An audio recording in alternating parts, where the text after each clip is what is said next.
How's everyone doing today? My day is going very well, and I think your day might be slightly improved, especially if you like Veve comics. I've never been this bullish on Veve comics ever since they dropped, so you guys might be happy about this. And also, if you guys are new to the channel, like the video, subscribe if you like this type of content. But first, I wanted to say thank you to Rob Stuff for showing the significance of this from the past AMA, and let's hop right into it. So what is this event that we're looking at? Is it a little children's get-together? Is it just a little boat party on a lake? Okay, it's obviously not either one of those. What do you guys think it is? You have 2 seconds, 2, 1. Okay, time's up, guys. It is the Comic-Con 2022 San Diego, coming here July 21st to 24th. July 21st to 24th. They said that cash out is coming to all users mid-July. So say all cash out for everybody comes July 15th.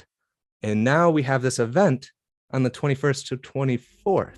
We know cash out is already a thing because Foster Hilt, go subscribe to Foster if you're not already, but he actually has cash out. He's one of the little beta testers of the 1,000 people who actually have it. So we can see that he's cashed out to Bitcoin, Ethereum, USDT.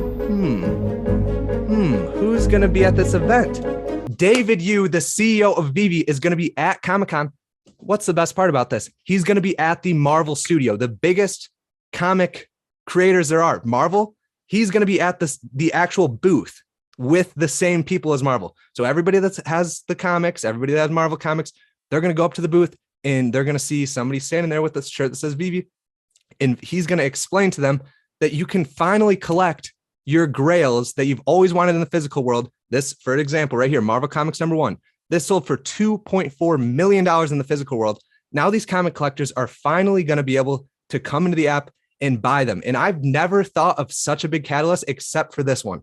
So I'm very bullish right now. And also, if you're thinking, oh, a physical collector for comics is never going to be a digital collector. A lot of physical comic collectors actually pay a monthly fee to read digital comics, and they never actually own the digital comics. They just pay the monthly fee to read them. But now Veve's offering a way for people to actually own the comics digitally, collect them, just like the Marvel Comics #1. They can finally get their hands on these grails, read them, and they're going to be earning MCP points behind all of this. So I'm very bullish, especially because the #1 catalyst that was holding everyone back, which was cash out, is finally going to be here right before Comic-Con. So with cash out coming, MCP coming, and the CEO of Veve is going to be at the Marvel booth, I think this is the perfect storm for new comic collectors to come in here. I'm super excited. And what comics do you guys want to be collecting when it comes here?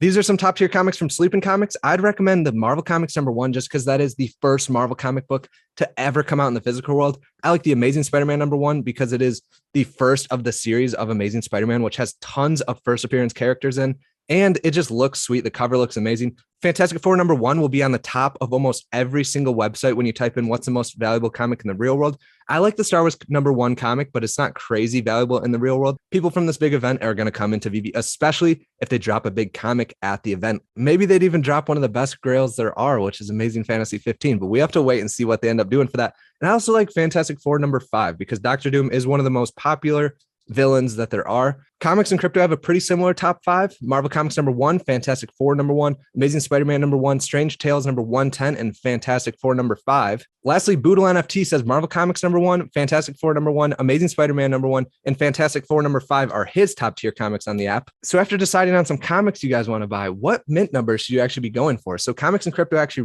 ranks a grading scale, which you can see over here on the left. The 10.0, they're saying a 10.0 is the 0.5% of the collection. So the lower numbers are actually higher on their grading scale. Do I agree with this? I don't really know. I like the idea of it, but then you have stuff like here. So 20,000 mint. Do I think this is worse than a 00473? Personally, I'd rather have the 20,000 mint, and I'd maybe rather have the 1234 mint over the 00473 mint too. So this is all personal preference. Don't just go off the grading scale, but also don't just go crazy. I do still see value in the lower numbers over random higher numbers, but there are special occasions that look nice, like the 20,000, that I'd personally pick up as well. So let me know. This is a big one. Let me know what you guys think in the comments down below about mint numbers. Do you think that the 20,000 mints and stuff should still be pretty high on the grading scale, or do you think it's only the lower numbers that matter?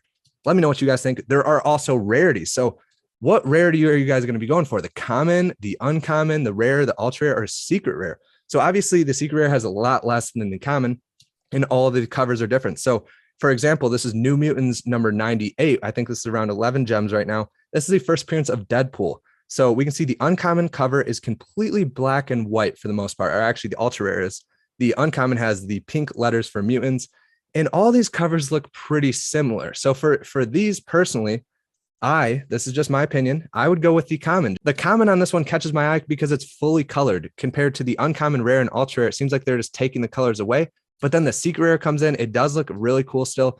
But for this one, since I don't have a ton of gems, maybe I'm going to pick up the commons. But then you get the Strange Academy comics that have all different types of covers. So this type of strategy, you can go for whatever one you like the most. You can go whatever one's priced the best. Sometimes even uncommons are cheaper than the commons, but you can also take this route that says the Strange Academy rare was actually designed by the same person who made the graphics for the whole rest of the number one comic, compared to the Strange Academy secret rare cover, which is actually designed by the person who wrote the comic. So thinking about this stuff is really cool. And there's all different sorts of covers for all different sorts of comics. So definitely figure out which one you guys like the most. And lastly, for this, I did want to show that the Master Collectors program is definitely still a thing, but these numbers are not exact. So it's going to be rewarding you more points for having different rarities. So if you see a rare comic, say this one's only 15 gems and the commons 10 gems, I'd 100% be going for the rare just because of those 2 MCP points instead of only 0.25 MCP points. So definitely be looking at the rarities, definitely be looking at what ones you guys like the most.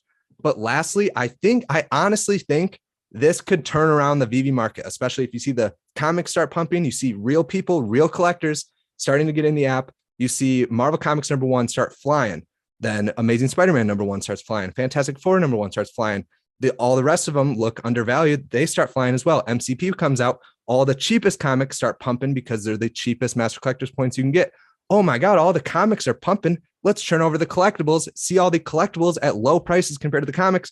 You start maybe even flipping the comics into the collectibles. Maybe the people that are coming in for comics start liking the collectibles as well. I honestly think this could be a turnaround, especially with cash out here. And after cash out's coming, they said they're going to start marketing, which this is a good marketing promotion. And I think they're going to add even more value. What are you guys thinking? Let me know in the comments down below. If you enjoyed the video, please hit the like button. And also, this is the last day to enter the giveaway. So link in the description for the giveaway. Hopefully you guys entered and everything's set by the time we give it away. Subscribe if you're new to the channel. This is Vision, and we'll see you guys in the next video. We are not professionals. We are not financial advisors. This is not financial advice. Do your own due diligence and enjoy the video. Let's go. Homie, homies. Let's go. Let's go, homie, homies.